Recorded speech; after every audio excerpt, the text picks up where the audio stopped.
እቶ ካብ ፈተና ዝሃድም ካብ እግዚኣብሔር እዩ ዝሃድም።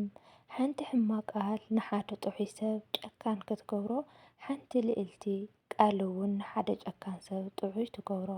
ኣባ ቅዱስ መቃርስ ሰላም ሰላም ተኸታተልቲ ዩቲዩብ ቻናል ኣልጓል ትግራይ ከመይ ኒኢኹም ከመይ ቀኒኹም? ኣነ ሰላም እየ እግዚኣብሔር ይመስገን። ከምታ ኣነ ሰላም ዘለኹውን ንስኻትኩምን ዘለኹምዎ ሰላምን ፍቕርን ጥዕናን ይምነወልኩም።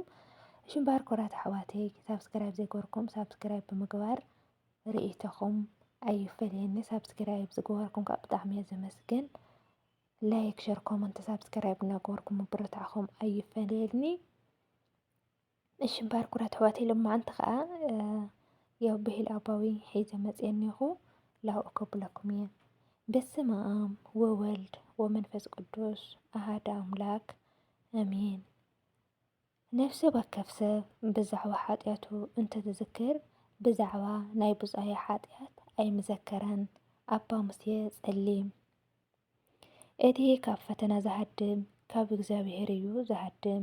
ኣባ ጳውሊ። ሓንቲ ሕማቅ ቃል ንሓደ ጥዑይ ሰብ ጨካን ትገብሮ ሓንቲ ልዕልቲ ቃል እውን ንሓደ ጨካን ሰብ ጥዑይ ትገብሮ። ቅዱስ ኣባ መቃርስ።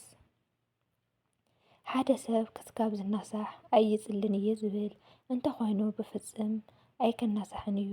ምክንያቱ ጸሎት ናብ ንስሓ ዝመርሕ በሪ ስለ ዝኾነ። ኣባ ቅዱስ ቆርሎስ ሳድሳዊ። ጣዕሳ እቱ እንኳ መንገዲ ንስሓ እዩ። ቅዱስ ዮሃንስ ኣፈወርቂ። ደቂ እቶም ክቡራት ኣቦታት ክትኾኑ እንተደሊኹም ንሳቶም ዝፀሓፍዎ እምበር ካልኦት ዝፀሓፍዎ ኣይትእመኑ። ቅዱስ ኣትናቴዎስ። ቅዱሳት መጻሕፍቲ እንተ ኣንቢብኩም ንሳቶም ከመይ ክትገብሩ ከም ዘለኩም ክነግርኹምን ከድሕንኹምን እዮም። ቅዱስ እንጥንዮስ። ዕረፍቲ ነፍሲ ክትረክብ ዘውትር ቅዱሳት መጻሕፍቲ ምምልካት ፍቶ። ቅዱስ ማር ይስሐቅ። ቅዱሳት መጻሕፍቲ ምንባብ ካብ ኩናት ኃጢአት ዝከላኸል ጽኑዕ ዋልታ እዩ። ኣባ ኢፍንዮስ ይቅርታ።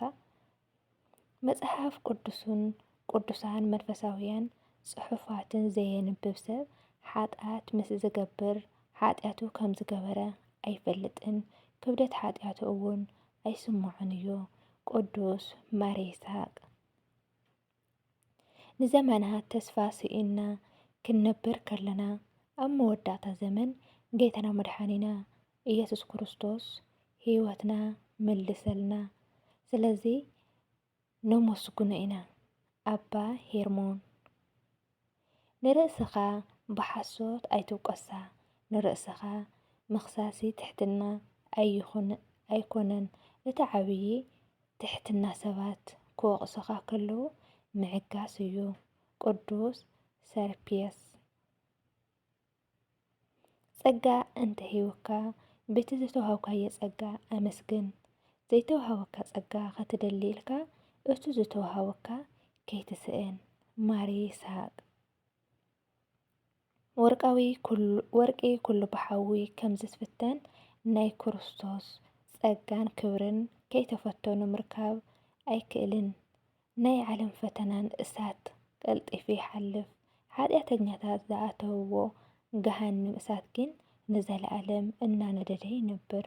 ቅዱስ ሚናሴ። ብመንፈሳውነት እንተ ደኣ ዘይነቂሕናስ ትኩስ ንብል እንተ ደቄስና ድማ እቲ ጸላኢ ዲያብሎስ ይመጽእ እሞ ባህ ዝብሎ ተኸሊልና ይኸይድ። ቅዱስ ቆርሎስ ሳድሳዊ። ወዲ ሰብ ስጉኡ ወይ ኣካሉን ነፍሱን ዝተውሃቦ እዩ። ስጋና ወይ ኣካልና ምግቢ እንተዘይ ተመጊቡ ክንነብር ኣይንኽእልን። ነፍስና ድማ ጸሎት መንፈሳዊ ፍልጠትን እንተዘይ ተመጊቡ ምዉት እዩ። ቅዱስ ኤፍሬም ሰርያዊ። ንኣምላኽ ኢልካ ደኣ ንሰብ ፍራሕ እምበር ንሰብ ኢልካ ንኣምላኽ ኣይትግለል። ቅዱስ ዮሃንስ ኣፈወርቂ።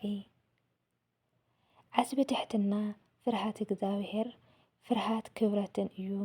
ጥበበኛ ሰሎሜን ኩሉ ድኽመታትካ ኣብ ቅድሚ እግዚኣብሔር ደርብዮ እሞ እግዚኣብሔር ድማ ሓይልኻ ክኾነካ እዩ። ኣቦና ሙሴ ጸሊም ቃላት ጥራይ ኣየድልንን እዩ።